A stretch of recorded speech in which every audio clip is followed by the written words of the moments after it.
विद्या प्रकाशन मंदिर private limited.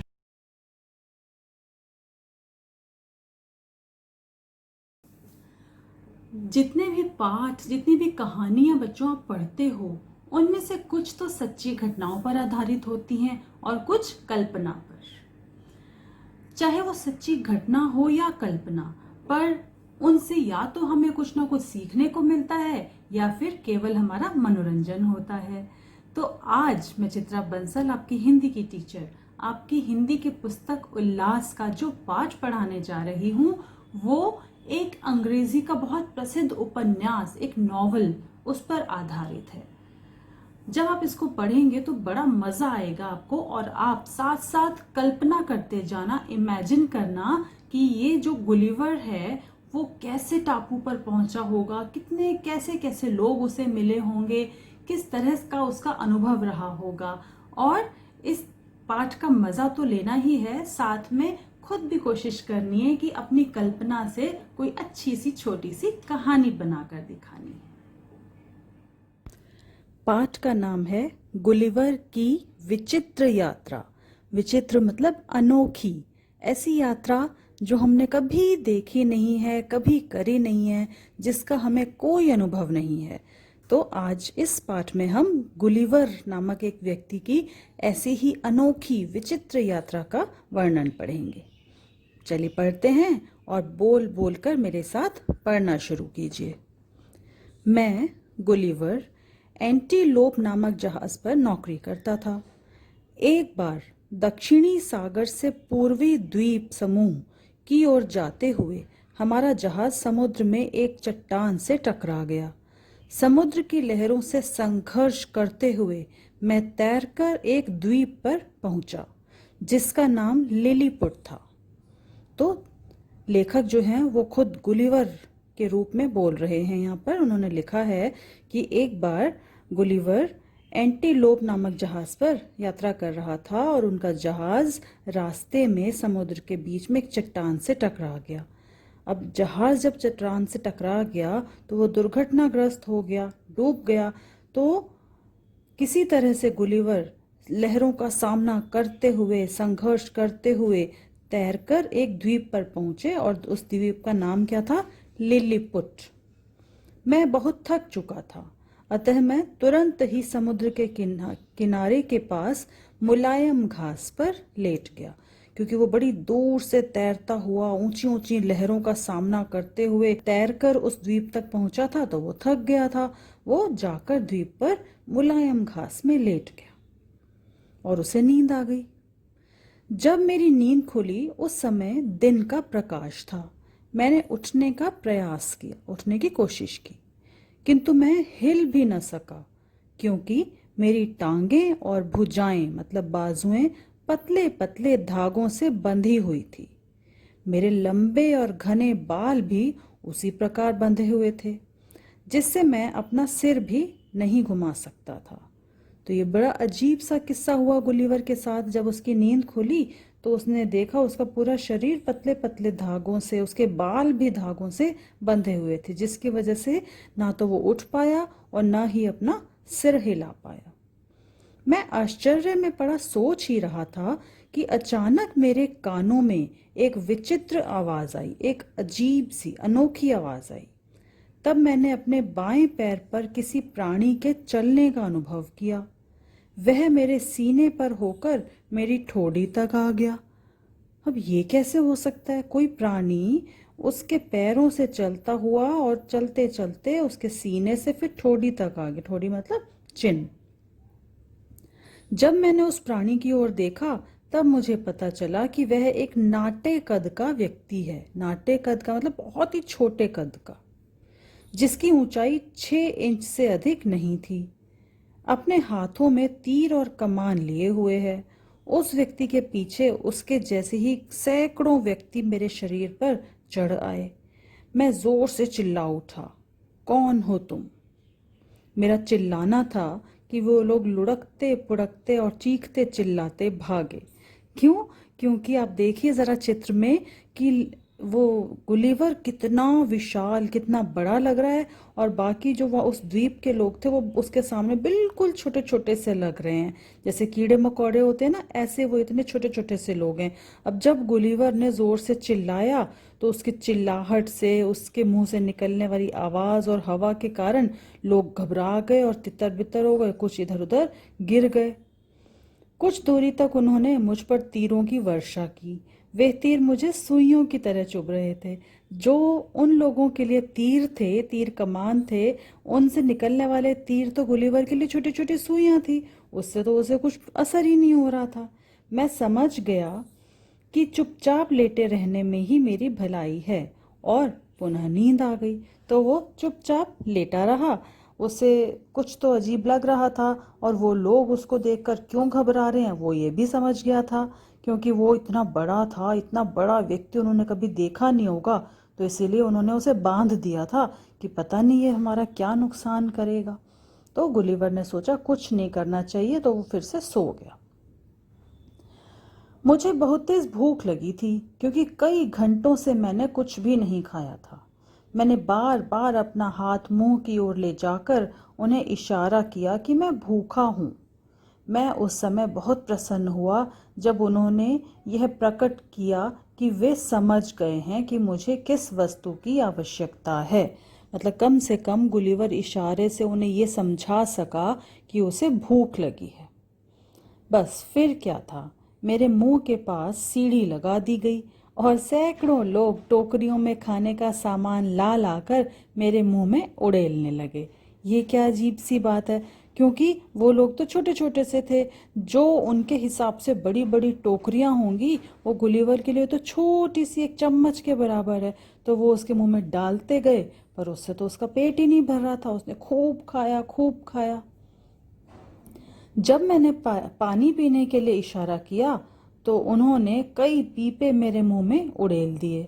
उन्हें बड़ा आश्चर्य हो रहा था। वे आपस में बातें कर रहे थे, इस मनुष्य का पेट है या कुआं? यह हम जैसे 1700 व्यक्तियों के बराबर खाता पीता है। वो तो होगा ही ना, वो तो छोटे छोटे से थे, छोटा छोटा उनका शरीर था, तो जो उनके लिए पूरे साल का भोजन होगा, वो उसके लिए एक वक्त का भोजन बन रहा था। कुछ ही देर में मैं फिर गहरी नींद में सो गया। अब वह स्थान जहां पर लेटा हुआ था, उस देश की राजधानी से लगभग आधा मील दूर था। जब उन व्यक्तियों के राजा ने, जो उन्हीं की तरह नाटे कद का व्यक्ति था, मेरे विषय में सुना, तब उसने उन व्यक्तियों को आज्ञा दी कि मुझे नगर में यथाशीघ्र ले आएं। यथाशीघ्र मतलब जितना जल्दी हो सके गुलिवर को राजा ने अपने पास लाने की आज्ञा दी। मुझे वहां ले जाना उनके लिए सरल कार्य नहीं था, किंतु वे उस कार्य को करने के लिए काफी चतुर थे। इस कार्य को उन्होंने इस प्रकार किया। मुझे ले जाने के लिए उन्होंने बहुत बड़ी एक गाड़ी बनाई। इस गाड़ी में 22 पहिए लगे हुए थे। उस देश के सबसे अधिक ताकतवर व्यक्तियों में से 900 व्यक्तियों ने मुझे गाड़ी से उस समय बांध दिया जब मैं सो रहा था। राजा के अच्छे घोड़ों में से 1500 घोड़ों ने गाड़ी को खींचा। जब वे लोग राजधानी जाने वाले मार्ग पर थे, तब 2 या 3 सैनिक मेरे चेहरे पर चढ़े। वे देखना चाहते थे कि मैं आंखें बंद किए हुए कैसा दिखाई पड़ता हूं। उनमें से एक व्यक्ति ने अपना भाला मेरी नाक में बहुत अंदर तक घुसा दिया। यह भाला मुझे तिनके के समान लगा, और मुझे इतनी जोर से छींक आ गई कि मैं जग गया। छींक से डरकर छोटे सिपाही भयभीत होकर भाग गए। उन्हें ऐसा लगा जैसे तूफान आ गया हो। तो गुलिवर, जो कि उन सबके सामने इतना बड़ा था, उसकी छींक तो उन लोगों के लिए तूफान की तरह है। तो जैसे ही उसने छींका, तो लोग डर के मारे दूर भाग गए। तो इस तरह से गुलिवर को राजा के पास ले जाने के लिए उन्होंने अपनी तरफ से तो बहुत बढ़िया इंतजाम किया। एक बड़ी गाड़ी और खूब सारे घोड़े, सैनिक सब इकट्ठे होकर उसको राजा के पास ले जाने के लिए कोशिश कर रहे थे। दूसरे दिन यात्रा समाप्त हो गई और मुझे नगर में ले जाया गया। जब उन व्यक्तियों ने देखा कि मैं उन्हें किसी प्रकार की हानि नहीं पहुंचाना चाहता हूं, तब उन्होंने मेरी रस्सियां खोल दी और मुझे खड़ा हो जाने दिया। अब उन्हें पता चल गया, शुरू में तो वो डर रहे थे ना गुलिवर से, तो कि वो इतना बड़ा है, पता नहीं हमें मार डालेगा। पर जब थोड़ी देर उन्होंने देखा कि गुलिवर किसी को कोई नुकसान नहीं पहुंचा रहा, फिर उन्होंने उसे खोल दिया और फिर वो खड़ा हो पाया। राजा, रानी तथा वहां के हजारों नागरिक मुझे देखने आए। उनमें से अधिकांश का व्यवहार मेरे प्रति मित्रवत था। मित्रवत मतलब मित्र की तरह, दोस्त की तरह व्यवहार कर रहे थे वो। किंतु कुछ व्यक्तियों ने मुझे तीर मारे। वो डर के कारण उन्होंने तीर मारे कि इससे पहले कि ये हमें नुकसान पहुंचाए, हम इसे मार देते हैं। पर उनके तीरों से गुलिवर का क्या होने वाला था। उन बदमाशों में से मैंने 6 व्यक्तियों को पकड़ लिया और उनमें से 5 को अपनी जेब में रख लिया और ऐसा नाटक किया कि जैसे कि छठे आदमी को मैं जीवित ही खा जाना चाहता हूँ। किंतु वह बेचारा इतने जोर से चीखा कि मैंने उसके साथ 5 मित्रों को भी मुक्त कर दिया। तो वो डर के मारे जब उन्होंने चीखा तो गुलिवर ने उन सबको छोड़ दिया। मैं इन छोटे छोटे व्यक्तियों के बीच प्रसन्नता पूर्वक रहा। उन्होंने 300 रसोइयों को मेरे लिए भोजन बनाने में लगा दिया, 300 दर्जियों को मेरे लिए एक नया सूट सिलने के लिए लगा दिया। राजा के सबसे अधिक बुद्धिमान व्यक्तियों में से 6 व्यक्तियों ने मुझे उस देश की भाषा सिखाई। यानी कि कितने महीनों तक गुलिवर उनके साथ रहा और उन्होंने भी खूब अच्छे तरह से उसके रहने का इंतज़ाम किया और उसे अपनी भाषा भी सिखा दी। कुछ महीनों के बाद कुछ व्यक्ति शिकायत करने लगे, हमें अपने आप को इस लालची पर्वताकार मनुष्य से मुक्त कर लेना चाहिए। पर्वताकार मतलब पर्वत जैसे आकार का। जैसे हमारे सामने पर्वत होता है ना, विशाल इतना बड़ा, ऐसे ही गुलिवर उन छोटे छोटे लोगों के सामने पर्वत की तरह था, इसलिए बोला है पर्वताकार। तो लोगों ने सोचना शुरू किया कि हमें अपने आप को इससे मुक्त कर लेना चाहिए, अन्यथा यह हमारा सारा भोजन अकेले ही खा जाएगा। क्योंकि जितनी उस नगर के सारे लोगों की खुराक थी उतना एक अकेला गुलिवर खा जाता था। हमें इसे प्रतिदिन कम भोजन देना चाहिए जिससे यह अधिक पतला हो जाए और भूख से पीड़ित होकर मर जाए। ये लोगों ने आपस में बातचीत शुरू कर दी थी। जब मैंने उनकी इस योजना के विषय में सुना तो मुझे बहुत दुख हुआ और मुझे अपने घर लौटने की इच्छा हुई। तब मैं एक दिन छोटी नाव के द्वारा अपने देश के लिए चल दिया। शीघ्र ही एक बड़ा जहाज मुझे मिल गया और उसने मुझे इंग्लैंड पहुंचा दिया, जहां पर कुछ वर्ष रहकर मैं पुनः समुद्री यात्रा पर चला गया। जब इंग्लैंड के व्यक्तियों ने मेरी विचित्र कहानी सुनी तब वे चिल्लाने लगे, श्रीमान चुप रहिए, निश्चय ही आपने कोई स्वप्न देखा होगा। मतलब उसकी कहानी पर, उसकी उस बात पर किसी ने विश्वास नहीं किया कि वो एक ऐसे द्वीप पर रहकर आया है जहाँ के लोग इतने छोटे छोटे से थे। तब मैंने उन्हें उन छोटी भेड़ों और पशुओं को दिखाया जिन्हें मैं अपने साथ लाया था और तब उन्हें मेरी बात पर विश्वास हुआ। तो इस तरह से गुलिवर की जो ये कहानी है, ये कल्पना है, इमेजिनेशन है।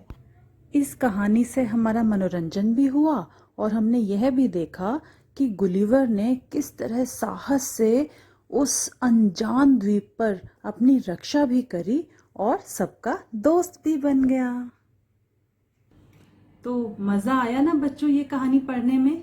तो अब चलिए अपनी कल्पना से कोई छोटी सी कविता या कहानी लिखने की कोशिश कीजिए और अपने घर में किसी को सुनाइए।